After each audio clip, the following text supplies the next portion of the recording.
Napoleão Bonaparte. Pensa rápido num nome da história mundial. Com certeza o dele veio à mente, né? Imperador, general, um gênio da estratégia. A gente conhece a figura, a lenda. Mas e se muito do que a gente acha que sabe sobre ele for, bom, uma construção? É exatamente isso que vamos investigar hoje. Com base nas fontes, nos documentos, vamos tentar separar o Napoleão real daquele dos mitos. Porque, vamos ser sinceros, o que a gente realmente sabe sobre ele? Aquela imagem que vem na cabeça, será que ela é precisa? Porque, olha, muitas das verdades que a gente aprendeu, sabe, desde a altura dele até o que ele fez lá no Egito, na verdade são mitos. Mitos que foram muito bem construídos ou então mal entendidos que, por algum motivo, acabaram pegando e duram até hoje. É a imagem mais clássica, né? Pintam ele como um conquistador, baixinho, irritado, sempre querendo provar alguma coisa. Essa ideia ficou tão, mas tão famosa, que virou até nome de complexo psicológico, o Complexo de Napoleão. Mas a grande questão é, essa caricatura tem algum pé na realidade? O que os documentos da época dizem sobre isso? Então, para começar, vamos direto no ponto nevrálgico, no mito que talvez seja a base de todos os outros, a famosa história da altura dele. É impressionante como essa única característica parece ter pesado mais na imagem pública de Napoleão do que, sei lá, qualquer uma das batalhas geniais que ele venceu. De um lado, o mito. Napoleão era baixinho. Do outro, o fato. Baseado em documentos concretos, como os registros da autópsia dele, Napoleão tinha uma altura perfeitamente na média para um homem francês da sua época. Aliás, ele era até um pouquinho mais alto que a média. E a confusão toda, a origem desse mal-entendido, está bem aqui. A altura dele foi registrada como 5 pés e 2 polegadas. O problema eram pés e polegadas francesas. A polegada francesa da época, o pouce, era maior que a polegada britânica que a gente usa como referência. Então, quando a gente faz a conversão certinha para o sistema métrico, dá mais ou menos 1,69 m, sendo que a média na França na época era de 1,64 m. Ou seja, ele era mais alto? Tá, então se ele não era baixo, de onde saiu essa história? Basicamente de 2 lugares. O primeiro e mais importante, propaganda de guerra britânica. Pura e simples. Os ingleses, inimigos mortais dele, tinham um caricaturista genial, o James Gillray, que criou o personagem Little Boney, o Pequeno Boney, que era um anãozinho raivoso. E isso pegou. O segundo motivo era visual. Ele vivia cercado pela Guarda Imperial, que era uma tropa de elite só com soldados mais altos e fortes do exército. Claro que perto deles ele ia parecer menor. E o apelido Le Petit Caporal, Pequeno Cabo, isso não era deboche. Era um apelido carinhoso que as tropas deram para ele, mostrando que ele era um general que estava ali, junto com eles na batalha. Agora vamos para outra acusação bem famosa contra o Napoleão, a de vândalo. A história que todo mundo a viu é que o exército dele, quando chegou no Egito, usou a grande esfinge para treino de tiro ao alvo e que teriam sido eles que destruíram o nariz da estátua. Será mesmo?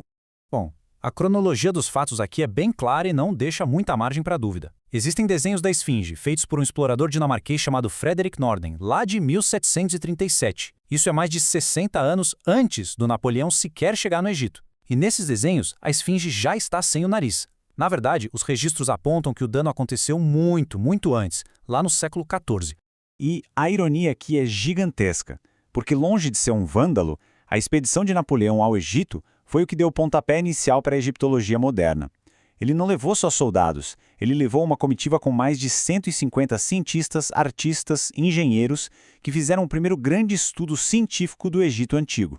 E o resultado mais espetacular dessa expedição científica foi, sem dúvida, a descoberta da Pedra de Roseta, em 1799. Foi essa pedra, com o mesmo texto em 3 escritas diferentes, que permitiu que, anos depois, os hieróglifos fossem finalmente decifrados. Basicamente, foi a expedição dele que nos deu a chave para entender milênios de história egípcia. Certo, agora vamos falar daquela pose. Sabe qual, né? Todo o retrato do Napoleão, ele está lá, com a mão para dentro do casaco. Por quê? Era dor de estômago, algum problema de saúde ou tinha outro motivo por trás disso? Olha, teorias bizarras não faltam. Já falaram que era para aliviar dor de úlcera, que ele tinha uma mão deformada e queria esconder, que ele tinha uma doença de pele e ficava se coçando, mas o fato é que nenhuma dessas explicações tem qualquer base em evidências históricas. A verdade é bem mais simples e, na verdade, não tem nada de misterioso.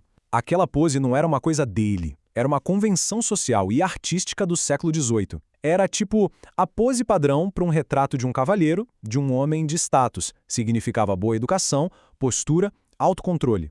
E a prova disso está documentada. Um manual de etiqueta de 1738, olha só, bem antes do Napoleão ser famoso, descrevia a pose exatamente assim, como um sinal de ousadia viril temperada com modéstia. Ou seja, era uma escolha de marketing pessoal. Ele queria passar a imagem de um líder ponderado e não só de um general impulsivo. E por falar em general, vamos para o campo de batalha e para o maior de todos os mitos militares sobre Napoleão, a campanha da Rússia de 1812. A história que se conta é que ele foi derrotado pelo general Inverno, que o frio russo destruiu seu exército invencível. Mas foi só isso mesmo? Olha, os números contam uma história bem diferente. E os números são chocantes. Napoleão invadiu a Rússia em junho, no verão, com um exército de mais de 600 mil homens. Quando ele chegou em Moscou em setembro, ainda no outono, ele tinha menos de 100 mil. Pensa bem, ele perdeu mais de 80% do exército antes do primeiro floco de neve de verdade cair. Então, o que derrubou a Grande Armée foi uma combinação de fatores terríveis. O calor absurdo do verão russo, que ninguém esperava. Linhas de suprimento que não davam conta de alimentar um exército tão grande. A tática russa de terra arrasada, queimando tudo pelo caminho para não deixar nada para os franceses. E, talvez o pior de tudo, doenças. Tifo, disenteria, mataram dezenas de milhares. O inverno, no fim das contas, foi só o golpe final num exército que já estava de joelhos. E para além desses grandes mitos da guerra, da política, existem também as pequenas lendas, as histórias pessoais que ajudam a gente a ver como a figura dele foi sendo construída quase como um personagem. Uma bem famosa, Napoleão tinha pavor de gatos, a tal da ailurofobia. Só que não. Essa é uma confusão histórica clássica. Quem tinha um medo real, uma fobia mesmo de gatos, era o sobrinho dele, Napoleão III, que governou a França bem depois. E as frases famosas ditas para a esposa dele, a Josefina. Aquele "hoje não, Josefina" é pura invenção, saiu de uma peça de teatro britânica feita para tirar sarro dele. E a outra, a suposta carta onde ele diz "não tome banho, estou chegando", bom, ninguém nunca achou essa carta. É mais uma história que foi inventada e se espalhou. E o mais irônico nessa história de "não se lave" é que a realidade era o completo oposto.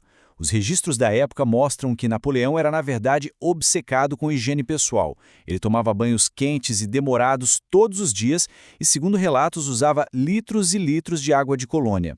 No final das contas, o que a gente percebe é que a imagem que chegou até nós do Napoleão é uma mistura de duas grandes narrativas. De um lado tem a lenda dourada, que ele mesmo e sua propaganda ajudaram a criar. Do outro, a lenda negra, construída com muita eficácia pelos seus inimigos, principalmente os britânicos. E o Napoleão de verdade, o homem de carne e osso, ficou espremido no meio disso tudo. E essa análise toda sobre o Napoleão deixa uma pergunta no ar, né? Quantos outros fatos históricos que a gente tem como certos não passam de mitos que por algum motivo sobreviveram ao tempo? Isso mostra que a história, muitas vezes, não é só o que aconteceu, mas também a versão da história que as pessoas decidiram contar e recontar.